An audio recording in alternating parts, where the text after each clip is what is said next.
Hey friends! Well, I'm back today to talk a little bit more about embracing our imperfection. And as you remember last time, I talked about that I'm deciding to be an imperfectionist, just really on the journey of learning to embrace all the little imperfect things about life and just really try to enjoy the journey. So after I posted that last video, I got a lot of really great comments, and it makes me realize that, we really all struggle with so many of the same things, and I think that just bringing them to light and calling out some of these things really helps them to lose their power.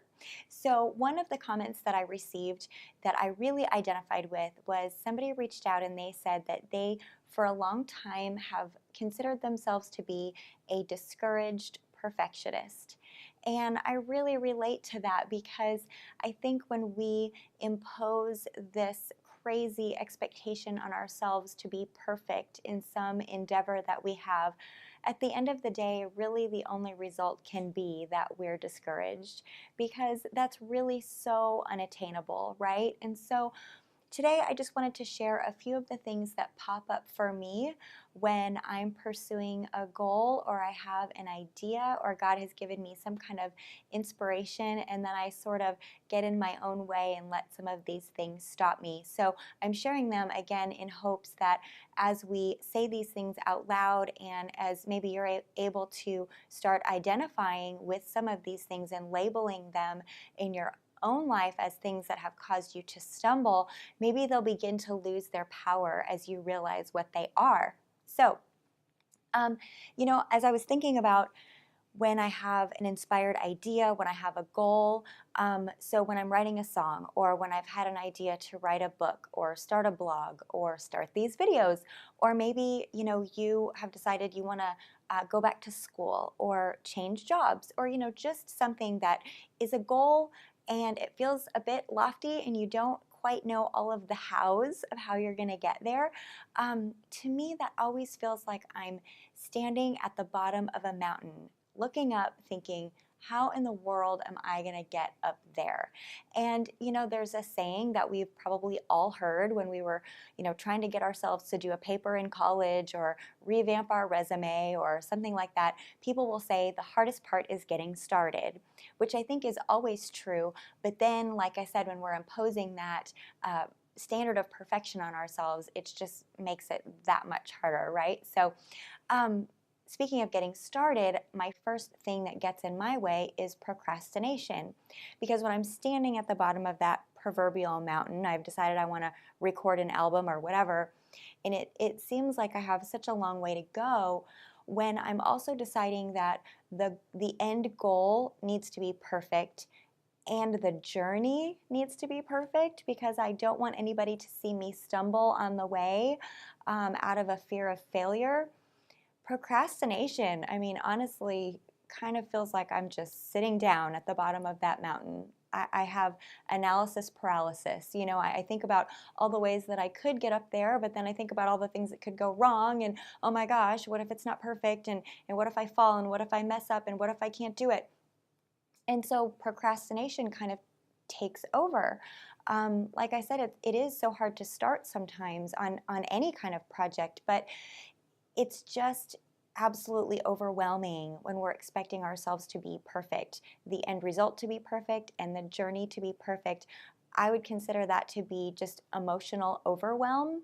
And so we kind of shut down. And so you may recognize that in yourself, that when you're looking at a goal or you've got some kind of project that you need to tackle and you're procrastinating, maybe ask yourself, am I imposing this perfectionism thing on myself? It's just overwhelming me and keeping me from starting. So once I get started on a project, the next thing that hangs me up sometimes is this idea of starting and stopping. So I'll get some motivation, if I'm writing a song or something like that, I'll get rolling and I'll get maybe some of the parts recorded and stuff like that. So I'll get a few steps up the mountain and then I'll start freaking out a little bit about little hang-ups or little things as I start nitpicking and I start looking at the little things that could be 1% different or better or something like that. So then I'll get overwhelmed and I'll stop and I'll really lose momentum. And so then I'll have to, as I get inspired again, or as I start to maybe even feel a little bit convicted because I know I've been called to do this thing, I'll get started again, and then at some point along the way, I'll get discouraged or hit an obstacle and I'll stop. Again, just the fear of failure and the fear of it not being perfect and being overwhelmed and then losing traction and losing all the momentum that I've gained. So it's this starting and stopping thing that can really be very discouraging as we continue to keep trying to move forward. And just on a personal note, I experienced that a lot when I was recording this album. It's behind me there. It's called Confessions of the Broken, and it's an album and a book.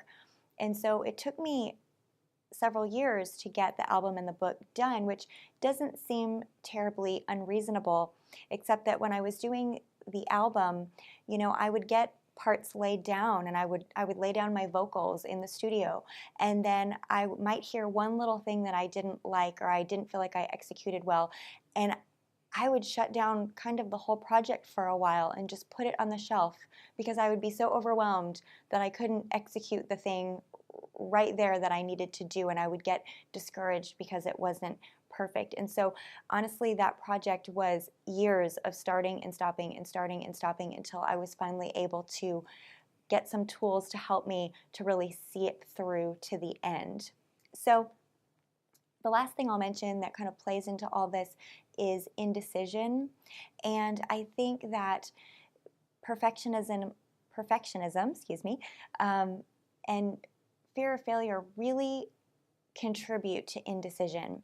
Because if you think about it, if we have this lofty goal of something having to be perfect, then that means each building block to getting there, each decision along the way is going to have to be perfect in order to have a perfect decision that builds on a perfect decision that builds on a perfect decision.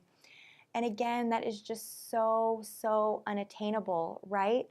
And so I have a friend, he's a life coach. His name is Nick Unsworth. He's a good friend of mine. And something that he says is just make a decision and make it right. So basically, do your best to gather whatever reasonable amount of information that you can gather, make the best decision you can, and then follow through with that decision the best that you can to make it right going forward. And sometimes making it right means getting a little ways, reevaluating, making a tweak, and then continuing to move forward. And a light just went out, and that already happened to me today. And I stopped my video, and I started again. I stopped and I started. Exactly. I'm preaching to the choir here. So I'm not going to stop. I'm going to keep going. I'm not going to stop my momentum. But maybe you can see how this idea of perfectionism and fear of failure could really contribute to indecision. So maybe that's something to look at in your own life if you get to someplace in your business or your next round of having to choose classes for school or whatever it is, and you get to a decision, big or small, and you just kind of freeze and feel overwhelmed, maybe run it through this filter of, am I expecting myself to do everything perfectly? Am I expecting the goal at the end to be perfect? Am I expecting the journey to be perfect? Because it's really unattainable, and it's probably really stealing your joy and making your journey so much longer than it really needs to be. I know that has been my experience, and so I just wanted to share that with you guys. And I hope again that just putting some labels on some of these things that trip us up maybe can help shine light on them, and maybe they won't make us stumble so much in the future. So I would just encourage you today to think about that. Think about whatever goals, whatever dreams God has put in your heart, and don't let any of these lies that you may have believed in the past hold you back for even one more day. We don't have to be perfect. Anything less than perfect is not the same as failure. What matters is not perfection, but that we're making progress. So procrastination, starting and stopping, and indecisiveness really don't have to steal our joy for even one more day. I really hope that sharing some of the things that have caused me to stumble along the way in my projects, I really hope it's been able to shine some light on your journey and encourage you along the way. I'll see you next time.